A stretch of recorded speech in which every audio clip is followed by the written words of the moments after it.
día a todos, hermanos. Queremos meditar en la palabra del Señor unos minutos. Libro de Jonás, vamos a buscar. Libro de Jonás, amados hermanos, capítulo 3. Gloria sea el nombre del Señor. Capítulo 3, versículo 4.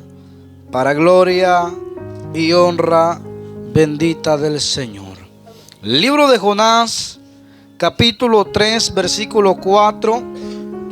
Cuando lo tenga me contesta con un fuerte amén. Y le damos lectura a la palabra del Señor. Libro de Jonás, capítulo 3, versículo 4. Lo tenemos, hermanos. Gloria sea el nombre del Señor. Leemos la palabra de nuestro Dios, como está escrito, honrando al Padre, al Hijo, al Espíritu Santo. Y la palabra del Señor dice así: y comenzó Jonás a entrar por la ciudad, camino de un día, y predicaba diciendo: de aquí a 40 días Nínive será destruida. Y los hombres de Nínive creyeron a Dios y proclamaron ayuno, y se vistieron de cilicio, desde el mayor hasta el menor de ellos. Aleluya. Y llegó la noticia hasta el rey de Nínive, y se levantó de su silla y se despojó de su vestido y se cubrió de cilicio y se sentó sobre ceniza, e hizo proclamar y anunciar en Nínive por mandato del rey de sus grandes, diciendo: hombres y animales, bueyes y ovejas, no gusten cosa alguna, no se les dé alimento ni beban, sino cúbranse de cilicio hombres y animales, y clamen a Dios fuertemente, y conviértase cada uno de su mal camino, de la rapiña que hay en sus manos. Aleluya. ¿Quién sabe si se volverá y se arrepentirá Dios y se apartará del ardor de su ira, y no pereceremos? Puede sentarse y dele palmas a Dios, porque Dios es bueno.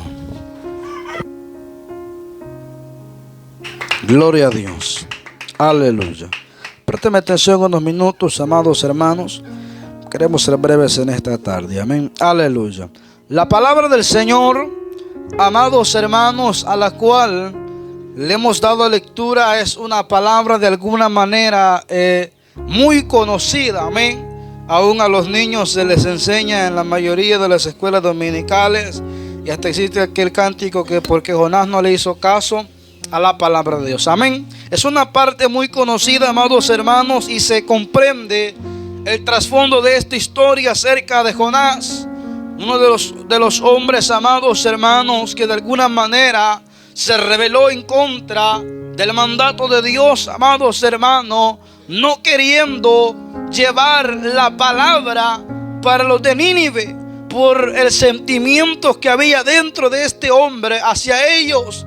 De alguna manera, amados hermanos, en parte de la Biblia y la historia nos dan a entender el por qué Jonás, amados hermanos, no quería que estos hombres recibieran la misericordia, sino que de alguna manera él quería que fueran destruidos por el pecado y la maldad que habían cometido en sus vidas. Mas Dios, en su misericordia, queriendo entregar una oportunidad a aquellas personas, manda a este hombre para que lleve aquella palabra, aquella profecía, amados hermanos, sobre sus vidas. Y ya conocemos la palabra. Jonás iba por toda la ciudad diciendo: de aquí a 40 días Nínive será destruida. Iba entregando aquella palabra, amados hermanos. De alguna manera, en algún momento les hace un llamado, les llama al arrepentimiento, sino que iba proclamando la destrucción de aquella nación y de aquel pueblo.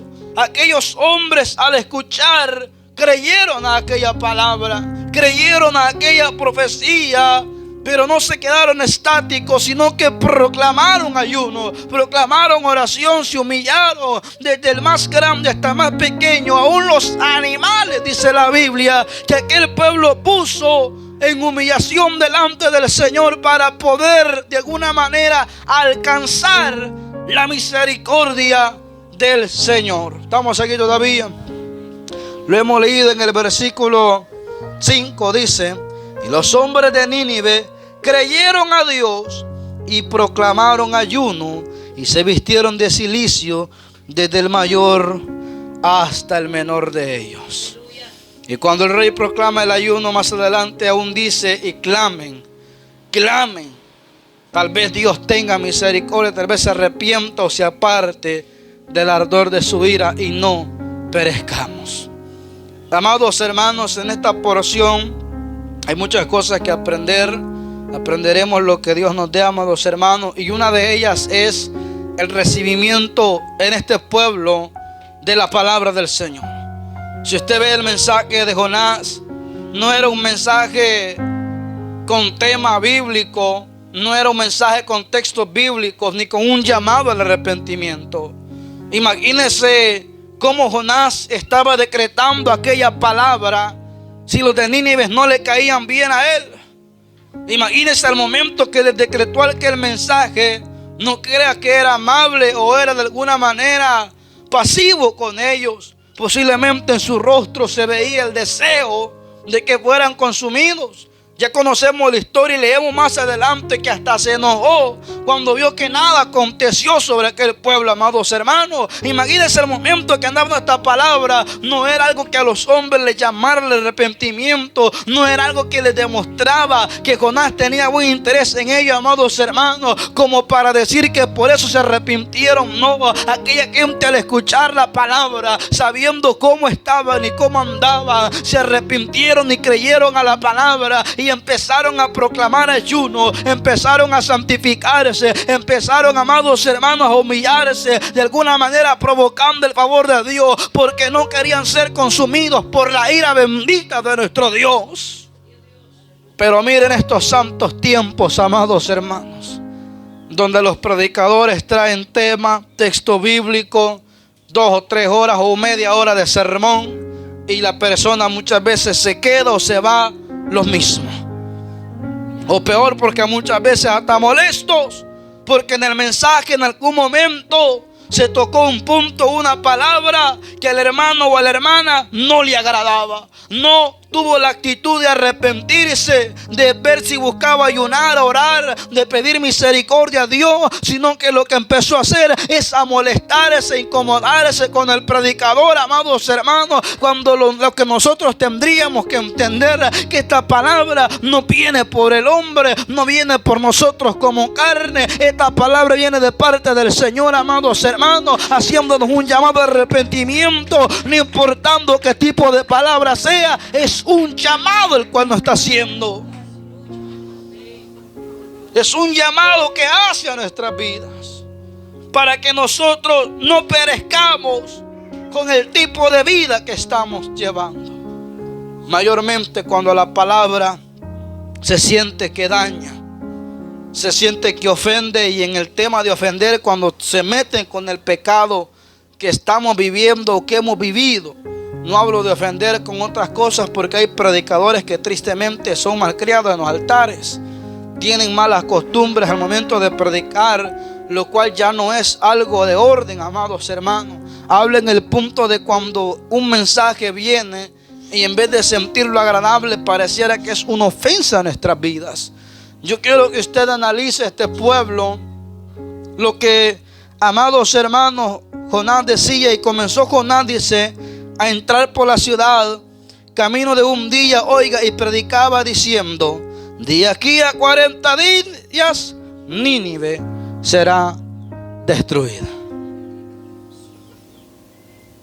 Y los hombres de Nínive creyeron a Dios y proclamaron ayuno y se vistieron de cilicio desde el mayor hasta el menor de ellos. ¿Qué es lo que está pasando en estos días, por el cual la palabra del Señor muchas veces no hace el efecto en el corazón del hombre? La primera respuesta podría ser es que es el predicador, hermano. No tiene gracia, no se le entiende lo que habla. Pero yo creo que no hay necesidad de tener un alto coeficiente intelectual para entender cuando se nos dice que el pecado nos va a llevar a la condenación. Sabemos que todo lo que nos aparta de Dios es un pecado. De alguna manera hay una parte dentro de nosotros que nos reprende y nos dicta que aquello es desagradable ante los ojos del Señor. Entonces, de alguna manera, cuando la palabra viene hablando de eso, no hay necesidad que de alguna manera el predicador sea tan elocuente, sea tan diestro con las palabras, para que si nosotros entendamos. Y es que ese es el problema en la actualidad, que la gente quiere ver un mensaje, amado hermano, que lo convenza por la bulla, por el grito, por las lenguas, porque el predicador danzó, porque se tiró profecía en medio de la palabra, porque fue un mensaje así bien explicado, con tema bien desarrollado, cuando muchas veces lo que realmente necesitamos es reconocer que estamos mal delante del Señor, arrepentirnos y humillarnos y pedir misericordia. Pero es triste, amados hermanos, yo sé que usted no es así, pero créame que es triste ver personas que no son transformados ni convencidos por una palabra que viene a sus vidas. Estamos aquí todavía. Esta gente, amados hermanos, creyó, según la historia y la historia bíblica, según la Biblia también, esta gente era perversa, amado hermano. Esta gente era mala, pero mala en serio. Y aún así, la palabra halló cabida en sus corazones y en sus mentes. Aún así, cuando escucharon aquello, no dijeron agarren a ese y apedrémoslo. No dijeron, ¿saben qué? Tráiganme a ese hombre y ahorita lo vamos a colgar. No, prestaron atención a la palabra. Y lo que hicieron fue analizar y examinar y ver muy dentro dónde estaba. Y encontraron que cierto había un problema por el cual podían ser destruidos.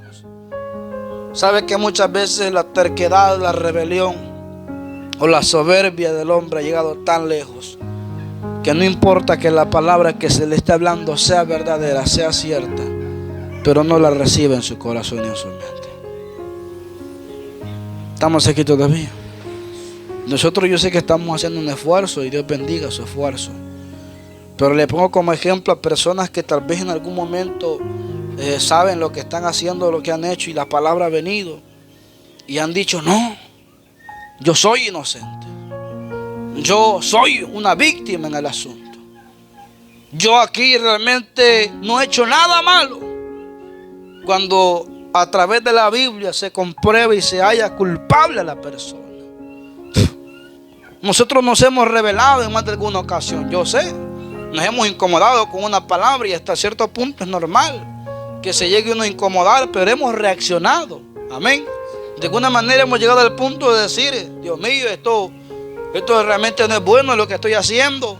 Pero hay personas que aún a pasar el tiempo y siguen defendiendo su pensamiento. Y usted puede decir: hermano, pero eso que tiene que ver conmigo. El problema es que esta gente allá afuera anda suelta, anda libre. ¿Por qué cree que el gobierno ha tomado la decisión de encerrar todo tipo de pandilleros, todo tipo de influencias de pandillas? ¿Se dio cuenta usted el montón de cipotes que arrestaron hace poco? Poniendo mates y señas. No son de las que habían, pero son otras cosas que están queriendo inventar. Y antes de que eso crezca para adentro, estamos aquí todavía. Entonces, ¿por qué? Porque eso va contaminando. Eso va contaminando y ya después no solo es un grupito, ya son miles y cientos. Así como empezaron las que estaban antes aquí. Con 2 o 3 empezaron y Dios mío, ¿cómo terminamos después? En el evangelio tristemente no podemos encerrar a un montón de locos, ¿verdad? Andan libres. ¿Qué es lo que queda? Advertirle al que está sano que tenga cuidado con el que está enfermo. Porque si ese enfermo viene y le susurra a usted al oído, le habla a usted y comparte con usted una palabra, el día de mañana van a ir trastornado al culto, a la vigilia, a la congregación, diciendo que las cosas no son como se habla, sino que son diferentes. ¿Y usted dónde sacó ese pensamiento, hermano? De fulano de tal. Estamos aquí todavía. Y así se empezaron a dividir muchas iglesias. Y por eso es que ahora existen un montón de nombres, de ministerios, doctrinas y etcétera. Porque a este no le pareció aquello, a aquel no le pareció lo otro. Y por eso estamos hasta el extremo donde hay iglesias que se permiten cosas que realmente son una blasfema delante del Señor. No digamos hoy en la actualidad, con las iglesias que se han actualizado y modernizado, En otros países, gracias a Dios, aquí no se permiten las locuras, donde está permitido gente que ha cambiado su sexo predicando en los altares, enseñando, compartiendo con libertad, y que Dios así los acepta. Estamos aquí todavía. ¿Por qué le hablo de esto? No va a ver quizás usted al extremo de eso, pero puede que mañana se acerque a usted alguien que está resentido con el evangelio, con Dios o con algún predicador, no directamente con nosotros, con alguna otra persona, y esta persona comparta su pensamiento con usted, y esta persona en confianza le comparta a usted lo que él piensa, cómo él ve el evangelio. Y como nosotros no andamos bien fundamentados, andamos dormidos o descuidados, no importa cómo ande, cualquiera puede ser, y se lo duermen a uno, hermano. Que porque es predicador se lo duerme, que porque es pastor se lo duerme. Y después ahí venimos todos locos ahí inventando cosas que no son. Estamos aquí todavía. Nosotros, amados hermanos, tenemos un cuidado, porque podemos contaminarnos, y después cuando la palabra viene ya es una ofensa, ya es un daño. Yo visité una familia un tiempo, amados hermanos. Tristemente ninguno de ellos aceptó, ¿verdad? Adelantándole todo. Pero me acuerdo que yo visitaba estas familias, y gracias a Dios, como muchas nos han visitado, también ellos nos visitaron en una ocasión, vinieron a la congregación. Y como para visitar un alma, a veces es diferente, porque uno no puede llegar solo a darles en el cuello, ¿verdad? Porque uno está trayéndolos. Entonces yo iba, me acuerdo yo con el hermano Elmer, siempre hemos andado con él por ahí para acá, y la visitábamos a esta familia. Y se les agradó y todo, les reprendíamos lo que se podía. Un día nos visitaron en la congregación, y parece que predicó el pastor ese día. Y no, yo los vi tranquilos en el culto, yo los vi contentos, así como el de la par, aleluya. Pero cuando fuimos a la siguiente visita, después de que habíamos compartido un rato, me dice: mire, hermano Douglas, siéntese. Me dice: dígame. Eso ahí es diferente, ¿verdad? Como así le digo yo. No, pues sí, es que entre ustedes, me dice, entre el hermano del Mercito y entre ustedes hay una gran diferencia a lo que son allá en la iglesia, me dijo. Le dije yo: ¿eso por qué? Le dije yo. No, es que ustedes vienen, nos hablan de la palabra y todo bonito, pero ese día que fuimos, no, me dice, ese señor estaba enojado, me dice. Ese señor, a ver qué le habían hecho. Y yo dije: si tan solo hubiéramos predicado nosotros, quién sabe cómo era la historia. Lo triste fue que a los tiempos llegó y me tocó predicar a mí. Allá al tiempo llegué y ya las cosas cambiaron. Ya el recibimiento fue diferente. Pero siempre había uno que otro loco que me decía: hermano, las cosas así tienen que ser. Porque si las cosas no son así, ¿qué hacemos entonces? A ella no le gustó, me dijo, pero déjenla. Déjenla. Esta señora rebelde es, me dijo. Estamos aquí todavía. Tristemente el tiempo dejaron de venir, ya no vinieron. Sabrá Dios cómo terminaron. Pero yo quiero que usted entienda eso. Y esta persona empezó a hablarme ciertas palabras para endulzarme el oído. Y empezó a decirme: y por aquí, hermanito, aquí se puede levantar un pueblo uno. Aquí uno haciendo esto, haciendo lo otro, no puede hacer tantas cosas. Y yo dije: estamos aquí todavía. Y empezó a compartir su pensamiento, un pensamiento, ¿cómo le puedo decir? Bastante lógico. Un pensamiento que lo puede convencer a uno, hasta con textos bíblicos. Del amor al prójimo, la empatía, la misericordia, considerándote porque el día de mañana puede ser usted. Porque así como predican, hermanos, el día de mañana, imagine que le pasa algo a usted, usted va a querer que lo traten bien, y bien fundamentado, bien bonito lo que hablaba. Pareciera pues que lo convencía a uno. Yo solo lo escuché y después le dije al hermano: tenga cuidado, hermano, tenga cuidado. Porque si usted no tiene cuidado, después usted va a subir a predicar un mensaje avalando o contradiciendo lo que aquí se predica, o queriéndole bajar el mensaje. Y eso es peligroso. ¿Por qué? Porque allá nos hablan de pura misericordia. Es un alma, una persona. Pero esa persona puede tener pensamientos en los cuales no tienen que ver con lo que realmente es el evangelio. Si usted lee la Biblia, usted va a encontrar lo duro que es el evangelio. No solo por una predicación humana de parte de un hombre. Si usted lee la Biblia directamente, usted va a encontrar en la misma Biblia lo duro que es el evangelio, lo difícil que es el evangelio. No sacado de la boca de un hombre, sino con las palabras que aquí están escritas. Usted va a encontrar y va a decir: de verdad que esto es duro. La verdad que esto está difícil. No es que el hermano quiere intimidarme o quiera darme carrera. No, esto es duro. Y ni siquiera nosotros llegamos a predicarla como realmente tendría que ser. A la luz de la palabra, amados hermanos, tristemente lo que estamos haciendo es muy pequeño. Pero es un esfuerzo que estamos haciendo. Pero ese esfuerzo se puede ver dañado. Ese esfuerzo se puede ver afectado por un pensamiento o una idea que no tenga que ver con el evangelio de Jesucristo. Aleluya. Estas personas, amados hermanos, al recibir esta palabra, empezaron a meditar posiblemente en sus acciones y empezaron, amados hermanos, a arrepentirse y empezaron a proclamar ayuno. No se quedaron estáticos. No solo dijeron: es cierto, soy malo, hermano, es verdad, he pecado, es verdad, hice lo malo ante Dios, es cierto, usted tiene razón. No solo se quedaron ahí, empezaron a proclamar ayuno, a ver qué hacían, a arrepentirse, humillarse. Todos, cada uno de ellos, de alguna manera. ¿Para qué? Para evitar que aquella palabra tuviera un cumplimiento sobre ellos. Muchas veces la palabra viene exhortándonos, viene, amados hermanos, advirtiéndonos, no para que sigamos caminando y a encontrarnos con aquel problema, no, sino para que al escuchar la palabra nosotros digamos: es cierto, tengo que arrepentirme y convertirme y apartarme del mal camino. Mire, la palabra de Jonás no llevaba tanta ciencia, amados hermanos, tanto mensaje, tanta palabra, y aún así creyeron.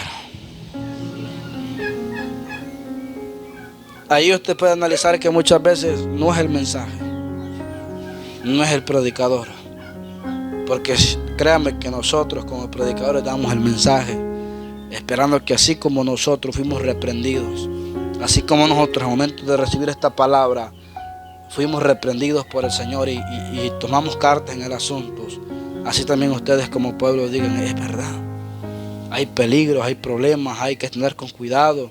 Esta palabra la guardo y el día de mañana, tal vez no hoy, pero el día de mañana me puede servir de mucha bendición. Y uno diga: es cierto, o si está en el error, es cierto, la verdad que estoy mal y tengo que cambiar esto de mañana en adelante. Primero voy a ver qué hago, pero no me quiero quedar así. Y de alguna manera poder acercarme más a Dios. Mire, amado hermano, la venida de Cristo está más cerca de lo que muchas veces podemos creer. Y si no estamos preparados, corremos el gran peligro de perdernos, amados hermanos. Imagínense, ha llorado, sufrido por más de 5 o 6 años en el evangelio, y ya para la recta final, en lo último, venir a quedarse. No, amados hermanos, peleemos, luchemos hasta el final. Si una palabra viene exhortando, si una palabra viene reprendiendo nuestra vida, de alguna manera aceptémosla, guardémosla, convirtámonos al Señor y apartemos toda situación mala de nuestra vida para que la gracia y la benevolencia de Dios sea sobre nosotros. Como le dije, es normal que en algún momento la palabra incomode, porque de alguna manera duele que la verdad venga sobre nuestras vidas.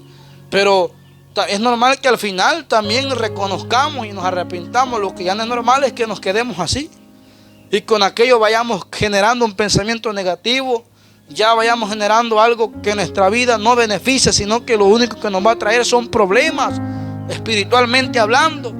Y que lo único que van a traer es destrucción y confusión y frustración a nuestra vida. Eso ya daña, eso ya, hermano, destruye nuestra vida. Por eso es importante que lleguemos a un punto donde recapacitemos, donde de alguna manera entendamos que si la palabra vino ofendiendo, como se puede decir, o vino dañando nuestra persona, es por algo, y es porque tal vez algo ha entrado en nuestras vidas. ¿Nunca le pasó a usted que al momento ya sea de ir a meterse al agua o partir algún su limón, descubrió que andaba alguna herida que ni siquiera la había visto porque era tan finito? Y a ver a qué hora me pasó eso. Pues así viene la palabra muchas veces, predicándose, dándose, y de repente como que empieza a ofender. Y bueno, yo ¿por qué me estoy sintiendo así? Bueno, ¿y yo por qué me estoy sintiendo mal si yo nada? ¿O será que pasó algo en mi vida y ni cuenta me he dado? Y empezamos a analizar y a examinar y algo que nos reprende y nos da a entender que hicimos algo malo. Y ahí nosotros reaccionar como buenos cristianos para poder ser mejores, amados hermanos. El evangelio es un camino duro, difícil. Nadie dijo que iba a ser fácil, y por esa misma dificultad es que Dios nos tiene tanta misericordia y nos da tanta oportunidad, amados hermanos, para que lo intentemos una y otra vez delante de la bendita presencia del Señor. No lo mandamos a que se libere en el pecado, pero sí a que entienda que Dios tiene misericordia y que siempre habrá la opción de arrepentirse, no importando cuál sea el error que hayamos cometido como personas. Dios en su misericordia entiende de alguna manera que fuimos formados del polvo de la tierra. De alguna manera Dios entiende que hay debilidades en el hombre, pero también Dios entiende que a través del Espíritu Santo, con la ayuda del Espíritu Santo, podemos sobrepasar cualquiera que sea la situación. En estos tiempos, amados hermanos, tan difíciles, el pecado está a la puerta, el pecado está a la vuelta de la esquina. Y al no tener cuidado podemos tropezar o caer en cualquier situación de estas. Por eso es muy importante de que seamos conscientes de que la misericordia del Señor estaba ahí. Este pueblo, amados hermanos, como les decía, si usted se da la tarea de investigarlo a profundidad, era un pueblo terrible, un pueblo lleno de maldad. Pero aún así Dios les mandó una palabra. Aún así Dios les mandó una advertencia, con el objetivo no de que supieran que les venía para que se resignaran a la muerte, no, sino para que esta gente se arrepintiera, para que esta gente se volviera a la presencia de Dios. Y gracias a la bendita misericordia del Señor y al recibimiento de ellos, pudieron alcanzar misericordia. Ya conocemos la historia y le hemos leído de principio a final, Dios sabrá cuántas veces, ya la conocemos. Y leemos, amados hermanos, que al final esta gente sí pudo provocar la misericordia bendita del Señor. Por eso nosotros, a pesar de la situación que estemos enfrentando, viviendo, siempre busquemos provocar la misericordia del Señor, hermanos. ¿De qué manera? Humillándonos ante Dios, reconociendo la maldad, apartándonos del mal camino y acercándonos a la presencia del Señor. Y de esa manera, solamente de esa manera, podremos alcanzar la misericordia del Dios Todopoderoso. La palabra siempre vendrá con el objetivo de darnos esperanza, darnos una salida. Jamás vendrá para hundirnos, para desahuciarnos o destruirnos. Siempre vendrá para darnos una oportunidad. Este pueblo pudo haberlo tomado como una amenaza, pudo haberlo tomado, amados hermanos, de muchas maneras negativas, pero en vez de eso lo tomó como una puerta, como una salida. Lo tomó como una oportunidad para poder provocar el favor de Dios. Usted y yo decidimos cómo ver esta palabra muchas veces, como una bendición o como un tropiezo, como una ofensa, como un regaño, como un insulto o como una oportunidad para ser mejores delante del Señor. Nosotros tenemos la decisión, el libre albedrío, amados hermanos, pero la palabra siempre vendrá con misericordia. Amén. Dele palmas al Señor. Póngase de pie en esta hora. Vamos a orarle a Dios, a darle gracias por este tiempo.